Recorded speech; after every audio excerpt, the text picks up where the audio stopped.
Ok, bonjour et bienvenue sur la chaîne Savate. Donc un petit moment que j'avais pas fait de vidéo, donc c'est reparti, on continue les vidéos pédagogiques. On va cette fois-ci aborder le chassé tournant. Donc quand on parle de chassé tournant, implicitement on parle de chassé latéral, d'accord. Pour ma part, j'ai pas vu de chassé frontal tournant. Alors je dis pas que ça n'existe pas, en tout cas il n'y a rien qui l'interdit, mais en pratique j'en ai certainement pas vu beaucoup. Donc on parle surtout de chassé latéral.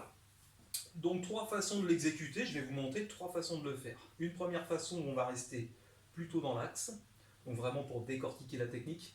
Une deuxième façon où on va sortir de l'axe pour pouvoir décaler et déborder sur les côtés. Et une troisième façon un peu plus fun où on va le faire en sautant, donc en décollant les appuis, un chassé tournant sauté. Voilà. Allez, sans plus tarder, c'est parti. Donc ce que je vous propose tout de suite, c'est de se mettre en garde. Évidemment, donc une jambe devant, une jambe derrière comme d'habitude, les talons sont décollés, je suis mobile sur mes appuis, la garde relâchée, voilà. Alors là l'idée ça va être avec ma jambe arrière de venir effectuer un chassé donc, mais avant de mettre mon chassé, de faire une rotation du corps. Je fais un tour sur moi-même et je viens toucher avec mon chassé jambe arrière. Donc ce qui va être très important sur cette technique, c'est le regard. La première chose à faire, c'est de tourner la tête et d'aller chercher ma cible du regard. Donc je vais tourner de quel côté? Du côté de mon épaule et de ma jambe arrière. Je ne tourne pas de ce côté-là, je tourne du côté de ma jambe arrière et de mon épaule arrière. Je suis en garde, je tourne, je cherche tout de suite la cible du regard. Une fois que je l'ai, je fais mon armée de chassé, je tends pour toucher, je réarme et je repose. Vous notez que j'ai fait un tour complet, j'ai reposé en faisant un tour complet. Ok? Pourquoi? Parce que c'est une jambe arrière et que je la repose derrière, tout simplement. Donc je reprends tranquillement les étapes.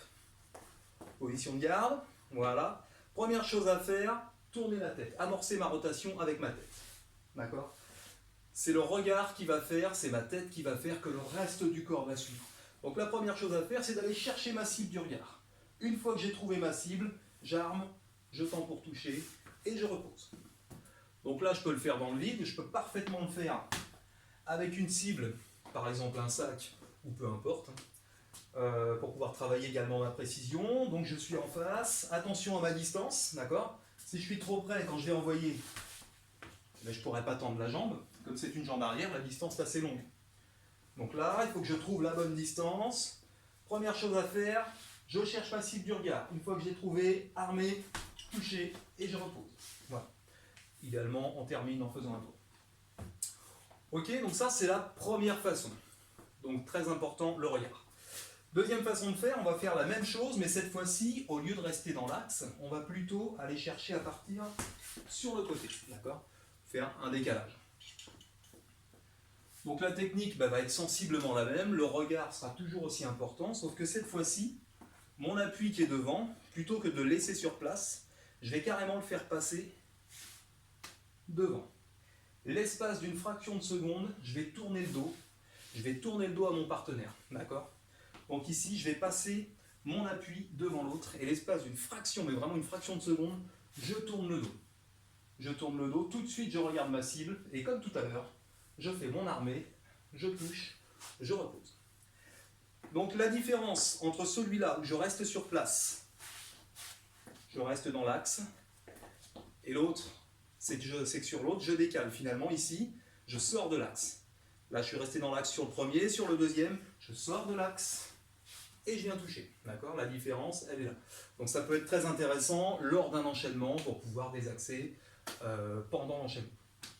Ok?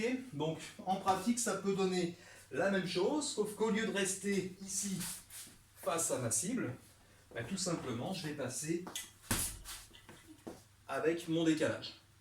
Alors évidemment, un tournant, ça se fait rarement tout seul comme ça, brut. C'est quelque chose qu'il faut amener soit avec une feinte ou dans un enchaînement, c'est quelque chose qu'il faut amener. Si vous avez un partenaire ou un adversaire qui a un œil un petit peu aiguisé, si vous commencez directement par un tournant, il risque de le voir arriver.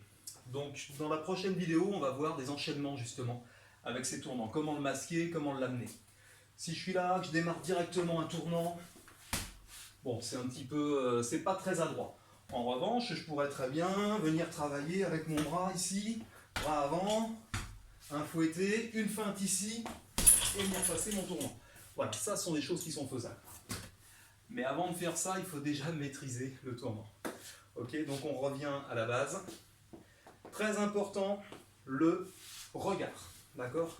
Que ce soit sur place ou que ce soit en déplacement. Ce qui est très important, c'est le regard. Je tourne la tête, là où la tête va, le corps va. D'accord? Donc je dois rester relâché.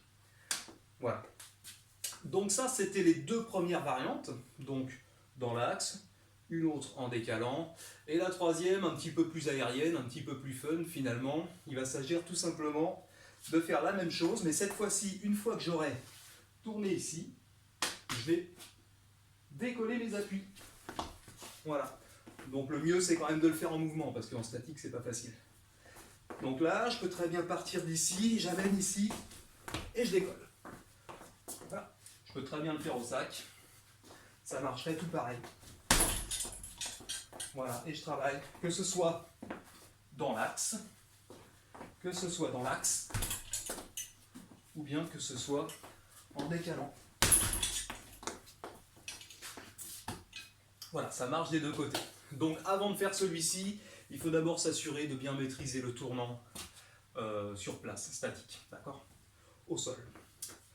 Je pense que j'en ai terminé pour cette vidéo. Eh bien, écoutez, s'il y a des questions, n'hésitez pas, vous me les posez dans les commentaires. Je serai ravi d'y répondre. Et la prochaine vidéo, on va mettre tout ça en pratique, dans des enchaînements. Allez, merci beaucoup. À bientôt. Au revoir.